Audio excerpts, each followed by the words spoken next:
Good morning and welcome to VOP this morning. I'm Moses Humphrey, and of course, working with me is Esther Wachuku. It's a Friday, and we do wish you a beautiful Friday. I will do the much we can to make it even more beautiful right here. And if, uh, if your mind is set on a strike next week, well, you might have to think through that one. You might have to think deeply. Oh well, you are barred by court from going on strike. Explore negotiations, FG tells NLC. Now, that, of course, is one of the topics we'll be looking at this morning. Plus, Senate announces Tinubu's ministerial nominees. Now, these are the issues, all right? So, but of course, before we get into the major talking points for the morning, we always like to start from the papers, letting you into some of the stories that made it to the cover pages of some newspapers. And to help me make sense of these headlines that we'll be picking from some dailies, I have VOP in-house analyst Cyril Abaku with me this morning. Good morning to you, Cyril. Good morning, Moses. All right, a beautiful day. It's a cool Friday. Sure That's it how I is. feel. Sure it A is. cool Friday. Yeah. The president, basically prayed. He did say he was praying, and he wanted Nigerians to pray with him, so that he will make the right choice in the list, the ministers' list. So I guess what we saw yesterday was as a result of intensive We prayer. we might have all prayed together, but how sure are you that what I wanted my prayer to be is what is he wanted his own prayer to be, and that we Well, are the, not on the pray, the same prayer was that so that he would not make make a a mistake. mistake. Let me tell you what really makes me happy, Moses. Yesterday, the Nigerian women beat their rival, Yes, the they host came nation. three goals to two at the end of the It match. should have been 3-1. I don't know why they went and gave them 11 extra minutes to make it 3-2. But I mean, it was fine. And they're coming into a cool Friday. That's what really sets my mind for a decent weekend. Well, I think the Super Four Falcons should be celebrated a whole lot more. Of course, they should. All right, then. So let's get to the cover pages now. From the Guardian newspaper, we have summer travel and inflation, overpriced airfares, 795 naira a dollar exchange rate for close holiday trips for average Nigerians. Now that's the covered story. That's the big story here. When you go further down, you have DSS silent over alleged arrest of former aviation minister Sirika. Strike notice. NLC in contempt of court. FG declares. Police re-strategize as IPOB declares 2-week sit at home in Southeast. Renewed hope. Renewed hope ministers. 11 states await nominations amid intrigues. Lobbying. Engineer recounts 43-month incarceration without trial. Now I noticed that you heaved a sigh when I read the headline about police re-strategizing as IPOB declares a 2-week sit at home. Yes. Well, the police re-strategizing in light of IPOB's counter-offensive, if I should call it that, is good. But it shouldn't just be a police thing. Now, I wonder why the police is even coming out to take the lead. I thought it was the army chief who the other day ordered a raid on IPOB idols and so on. I thought that for a lot of internal security issues, we've come to the point where the army takes the lead, where the DSS, so I'm just wondering how come the police is not there. But it's good. It's good that the primary law enforcement agency in the country, which is the police, is stepping out to take the lead on this one. And then, two things that we must note is, you see, all these Boko Haram, IPOB and so on, even the very name of IPOB, indigenous people of Biafra, is an idea. If you're not investing in countering the idea, in dealing with the ideology, in the thing that is making people believe that what they're doing is the right thing for them to do, you won't win that war. You can kill as many disciples as possible, but you can't win that war. You can't. In fact, it has become a very lucrative philosophy for some people that you even have factions within IPOB, as we now understand it, that if I believe that even if Simon Ekpa came today to say no more sit at home, somebody will come up again and say continue sit at home. So it's an idea, it's an ideology. How do we counter it? You use a stronger idea to overwhelm a softer idea. You don't. What would that be?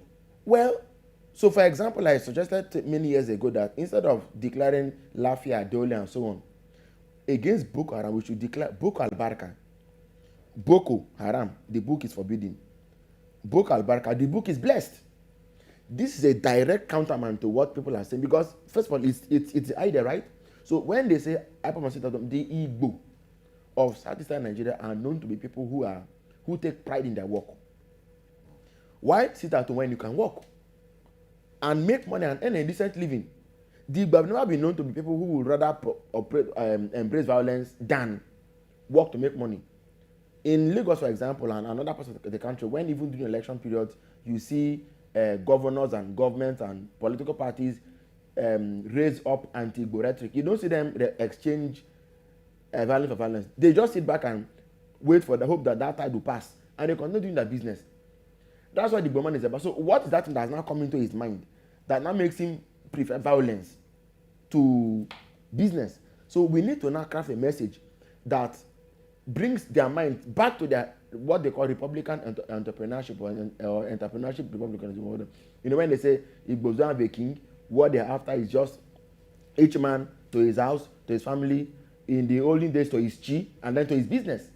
All right. So can't we go back to making people feel a pride in being in that Igbo-ness, rather than listening to some man in Finland on a Finnish beach enjoying himself with you know, and then he's telling you don't go to work.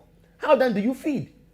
So we must fight this thing on the level of the idea. It's not enough that I sincerely think that if we had a serious government that wanted to deal with IPOP, they would have been able to counter IPOP and put it in its place a long time ago. You see videos of people wearing red capes, and you tell me that you can't put a helicopter above the air to put. Come on. I asked a question a long time ago. I asked, on the grounds that Simon Ekpa is causing unrest in a part of Nigeria, can the Nigerian government ask the Finnish authorities to extradite him on that grounds? So first of all, if we don't have an extradition treaty with Finland, it becomes difficult. The question is, how speedily can we do that if we wanted to? Because from the Finnish government's point of view, you know, Scandinavia and of course Western civilization, it takes a lot more than saying I will kill for them to say that you've actually said you're going to kill. So, I mean the way they look at free speech and so on.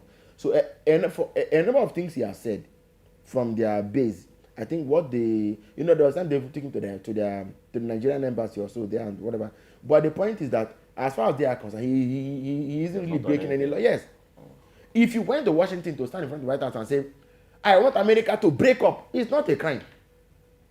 It's an idea. Because that is the society built on ideas, whether popular or unpopular, but every idea must be had.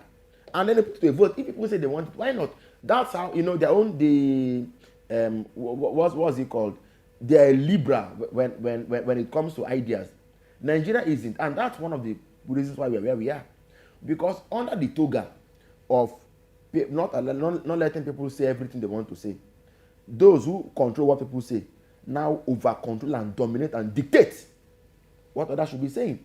I've said it here before time and again. I said, look, separation or breaking away is not necessarily a bad thing.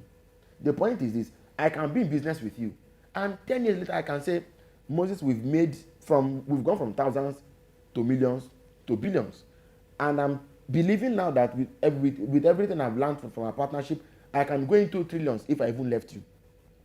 I could see the future and say, can I leave? And I can willingly walk away. I could also say that being with you, we invested millions, and after like 5 years, we are doing less than what we thought we were going to do. I think I'll be better off if I went on my if I went away. Nigeria, look, you don't impose unity. You negotiate unity. You negotiate cohabitation. You negotiate neighborliness. You negotiate your existence. You don't impose on people. That's why the way federal government has gone about it is that you can't talk about it if you don't want to talk about it. People like Max now have said it time and again that what is happening in Nigeria today is a continuation of the of the counter of 1966. Anybody who understands history very well will understand it very well. That something is fundamentally wrong with the Nigerian state. If we are 3 or 4 in a room, from the moment 2 or 3 people come together to say, on the basis of the color of our skin or of our language, we are not going to allow the other party to access the resources in this house. What it means is that even when somebody from that place is more qualified, we will prefer to keep it among us, and that's mediocrity. You can't get excellence from that way. That's why a Kenyan man was elected to America through education scholarship in the 1960s, right? Or 50s. When he got there, met a woman, had a baby, who of course should be a Kenyan child, right? But the boy stayed back in America, became a Kenyan citizen, American citizen, and became president. And in 2008, we saw our senator saying, I want to commend my brother, my cousin, my distant friend, talking about Barack Obama. A lot of them began to impregnate American women in the hope that their children will become senators. But in Nigeria here, in the same country where we had Okonkwo that was representing people, that was a member of House of Assembly in Kano. The same here where we had Usman Danfodo's great-grandson in Enugu as a lawmaker. In the same Nigeria where we had a John Esako in Port Harcourt as a lawmaker. The Esako is an Edo man, but he was a lawmaker in Port Harcourt. Today, we have reversed all those gains. Politically, Nigeria is in no man's land. You know, you are talking about ministerialists. Now, look at where we are. Just imagine it. The law says that when we introduced federal character in 1976, Murtala Mohammed told the Constitutional Conference that they should include something to call federal character. You know, in all appointments and everything, every part of the country should be represented, which means that, which was a way of killing excellence, but it's fine. Now, look at what Mr. President has done. What section? Killing excellence. But of course, that's what it because it means, look, in the US, in Britain, and in all these places, even Dubai has gone to borrow. The national philosophy of America is pragmatism. They are pragmatic. If the man who can solve the problem is from South Africa or is from bring him on board. Look at Elon Musk. He's not South African. Indeed. Could he ever achieve what he achieved in America and South Africa? The color of your skin matters in some of these parts, you know. But in America, look at now, for example, no, sorry, let me come back to federal character. Long story short, in the 1999 Constitution, it's in section 14 and section 3, chapter 2 of the Constitution, that says that every state must be represented when you're appointing your cabinet. Hope I got the section right. Appointing your cabinet. The president waited until 50-something days out of 60 to send 28 names instead of 36 or maybe 37. 37. 28 names. And these people, this is political, so it's up to him. Well, we don't know if he'll send the rest of the list later today.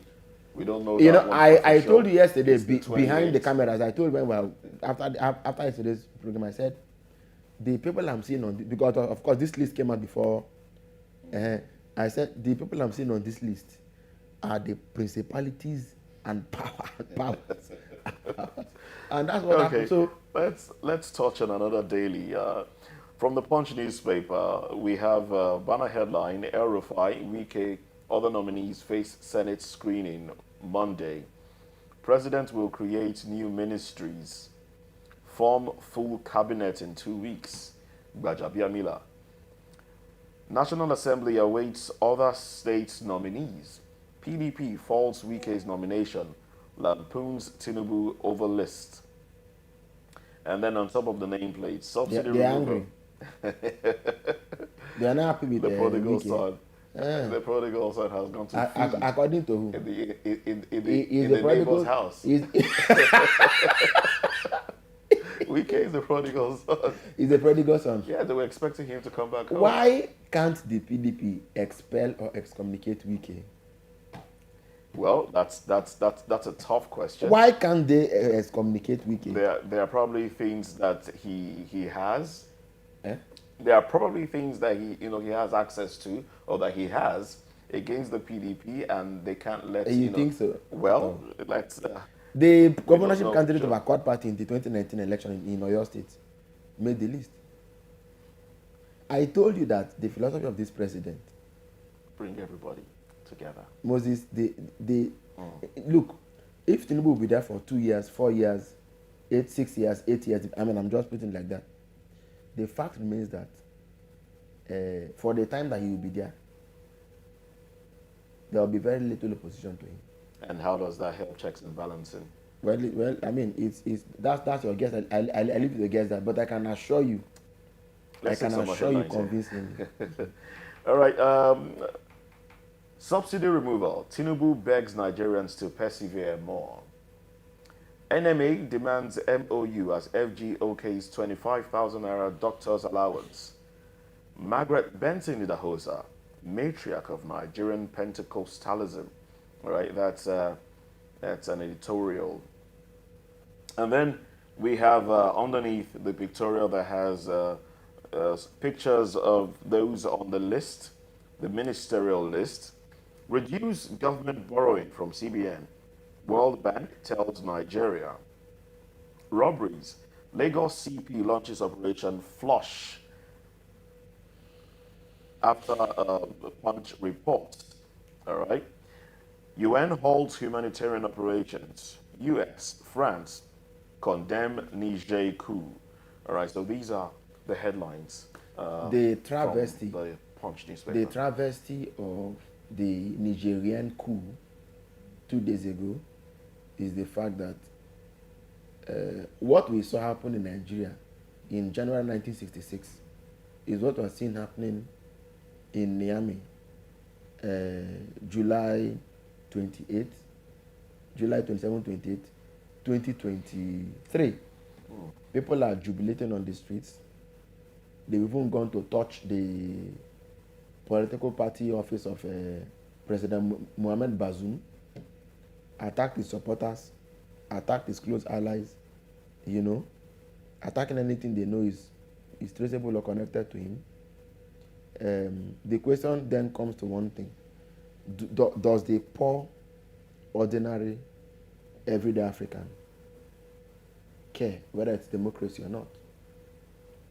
I remember many years ago, I was watching on TV, and one of Nigeria's prominent constitutional lawyers was granted an interview, and he said that he was still a little baby when Nigeria gained independence, and his mother, I think it was a week after or so, just shortly after, his mother said, "This independence, when will it end? This independence, when will it end?"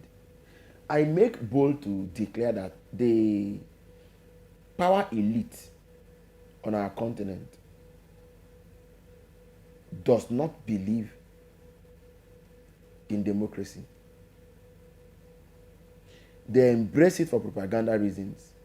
They even champion it in the public eye, but look at their modus operandi. They don't, in fact, they understand it so well that when they disdain it, it is with mastery. When they pour out their hatred, their hate of democratic means, people can recover from it, and that I think is the bane of the terrible outing democracy has had, even in South Africa. That appears to be, I mean, the apartheid was not good, but I mean, in a sense, that appears to be a bit more of an organized society. You saw what Jacob Zuma almost did to bring, I mean, in just a couple of years, he almost brought down every legacy that, what's his name? Mandela and Thabo Mbeki, achieved, put together. So much so that if a former president of South Africa now went to jail, you know what I mean? Went to jail. So the question again will be, how decent are we? How serious are we? How sincere are we? Because the fact is this: the founding fathers of Africa, if you check the democratic credentials from Nigeria to Kenya to Ghana now names, let me give you names. Kwame Nkrumah, Jomo Kenyatta, in the Nigerian context, let's just say Tafawa Balewa, okay? Go and check all their credentials. It didn't look like they were happy to embrace democracy. Their education and their learning compelled them to. Colonialism compelled them to. But in the deep recesses of their minds, I do not think that they on their own would have opted. But the reality is that like I say, monarchy itself was a civilization up to a point. There was a civilization before the monarchs came, before kings became, before the Obas of Benin and the Onis and the Alafins came up. There was a civilization, okay? And time does not stand in one place. The democracy may be what we do now. So what if something better even comes up? Because I can assure that technology is putting more power in the hands of people than it is in the hands of government. So, but the fact is, if we're going to come together to live together, there could be a privileged few who we are allowed to govern us, but must be based on laws we make, must be based on what we want, must be based on how we want them to lead us. So any kind of government that will take more power away from people and give it to a few, it's no longer a government. That's an oligarchy. That's capitalism and cronyism. We need to interrogate this matter very well. How? Just look at the story. People are happy celebrating that. What's it called? Somebody that they well. When I say they elected, I have to put it in quote because I was not in Niger.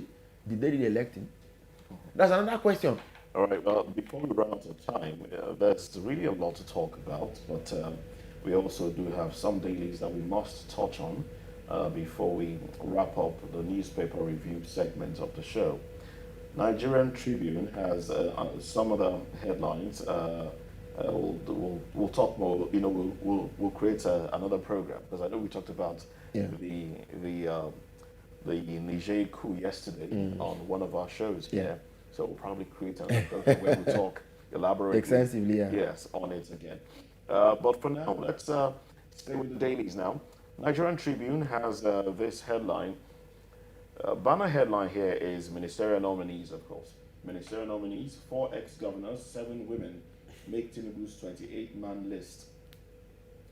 Party, Fagbemi, el-Rufai, Wike, Tunji Ojo, Edu among first batch nominees. First batch. Alake Edun Musawa, upgraded from special advisors. 11 states yet to get nominees. Senate shelves recess to screen nominees from Monday. Bajabiamila explains why portfolios were not attached. And when you go on top of the nameplate, you have CAC to the register over 100 companies for failure to file annual returns. Court strikes out DSS application to extend Emefiole's detention. Editors Institute annual memorial lecture in honor of Jakonde. And then when you go further down, we have this headline here. Kalu Bichi Betara, Falike, Salam, Dogua, 128 others named Reps Committee Chairman. Abbas allocates 80 communities to APC, 54 to opposition parties. HSWAP kills 27 headers in Borno. Bandits kill 34. Kidnap 44 in Zamfara. All right, that's ongoing. All right, so yes, these are the headlines we have from here. Well, there you have it. The first question is, I think anybody who is a keen watcher of goings on in the Nigerian political space can almost tell already how far we are going to go with the way things are right now. The Senate, they've appointed, it's the same people, it's the same names, 128 people as committee chairmen, all right? Mr. Bajabamila even hinted to the fact that there was a possibility that the number of ministers may be increased. Am I correct? So it means that government is even getting bigger and bigger. The days of thinking that we're going to run a lean government, we're going to spend less, I think are still far ahead of us. For now, we're going to live with a case in which government will still have a lot to spend, a lot to cater for in terms of recurrent. And all of this is coming way before the president will fill vacancies in hundreds of parastatals. Do you know we have even forgotten about that?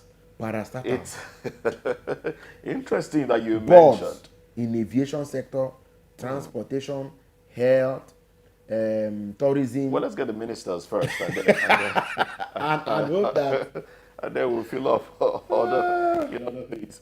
All right. Well, if time allows us, we'll take another daily. We're just touching on some stories from most of the dailies we have shared this morning. The Nation is up next. The Nation has this banner headline: Presidency. Why Tinubu picked Wike, el-Rufai, others. Well, you need to read up on this one to find out why. Senate begins screening of 28 ministerial nominees on Monday.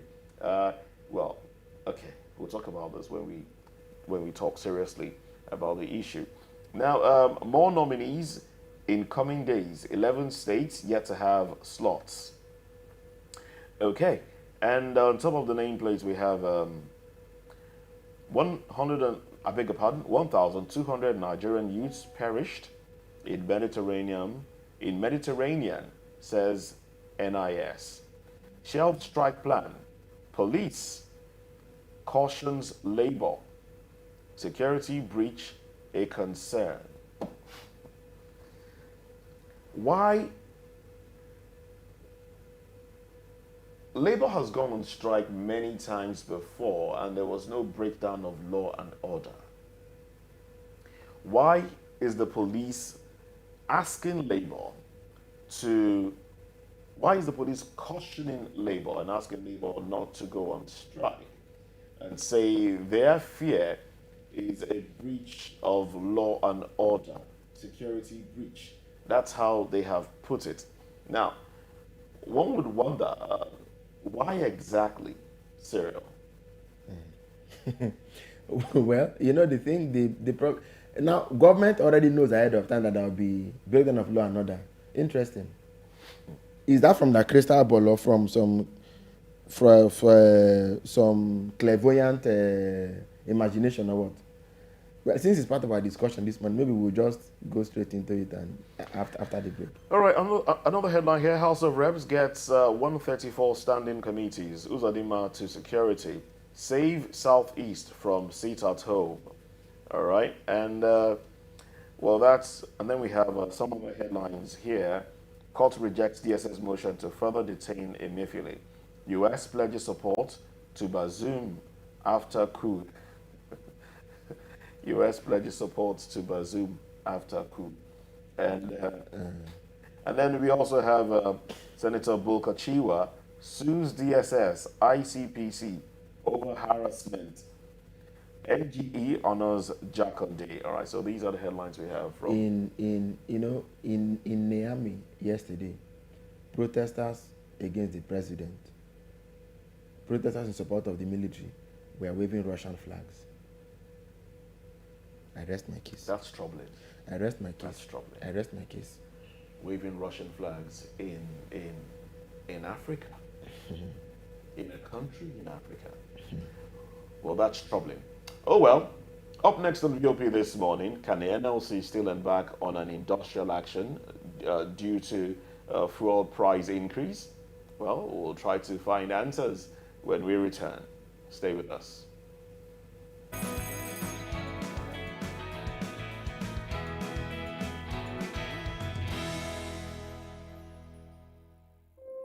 When your morning